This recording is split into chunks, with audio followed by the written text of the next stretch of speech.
అదిరిపోయే దొండకాయ మసాలా కర్రీ చూద్దాం రండి. ముందుగా ప్యాన్లోకి పల్లీలు నువ్వులు వేయించుకొని పెట్టుకోండి.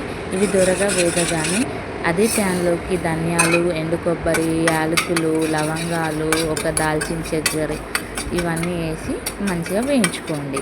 వేయించుకున్న తర్వాత అదే ప్యాన్లోకి కాస్త ఆయిల్ వేసి ఆయిల్లో దొండకాయలని ఇలా 4 మూలలుగా కట్ చేసుకొని దొండకాయలని ఫ్రై చేసుకోండి. ఇవి ఫ్రై అయ్యేలోపు మనం ముందుగా వేయించి పెట్టుకున్న దినుసులన్నిటిని గ్రైండ్ చేసుకుందాం రండి.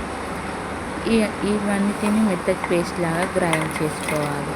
కొన్ని వాటర్ యాడ్ చేసుకోవచ్చు. ఈలోపు ఈ దొండకాయలన్నీ గోలిపోతాయి. మంచిగా గోలిన తర్వాత పక్కన తీసుకోవాలి ఒక ప్లేట్లోకి. ఇలా గోల్డెన్ బ్రౌన్ కలర్కి రావాలి దొండకాయలన్నీ. ఇదే ఆయిల్లో కాస్త జీలకర్ర, అలాగే సన్నగా తరిగి పెట్టుకున్న ఉల్లిపాయలు వేసి మంచిగా ఫ్రై చేసుకోండి. ఉల్లిపాయలు గోల్డెన్ బ్రౌన్ కలర్ వచ్చే వరకు ఫ్రై చేసుకోవచ్చు. చేసుకున్న తర్వాత దీంట్లోనే కాస్త పసుపు యాడ్ చేసుకోండి ఉల్లిపాయలు.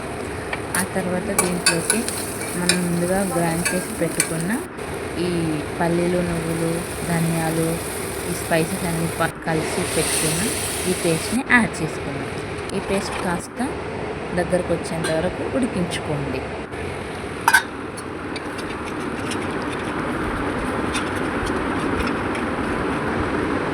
దీంట్లోనే కారం, ఉప్పు, గరం మసాలా, కాస్త జీలకర్ర పొడి వేసి కలుపుకోండి. ఇది కొంచెం చిక్కగా అవుతుంది అనే టైంకి మనం ముందుగా వేయించి పెట్టుకున్న దొండకాయలని ఈ పేస్ట్లోకి వేసుకోవాలి.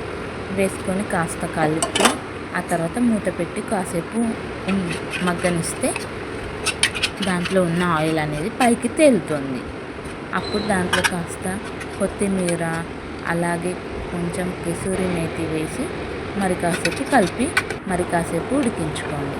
మన టేస్టీ దొండకాయ మసాలా గ్రేవీ కర్రీ రెడీ. ఎలా ఉందో చేసి కామెంట్లో చెప్పండి.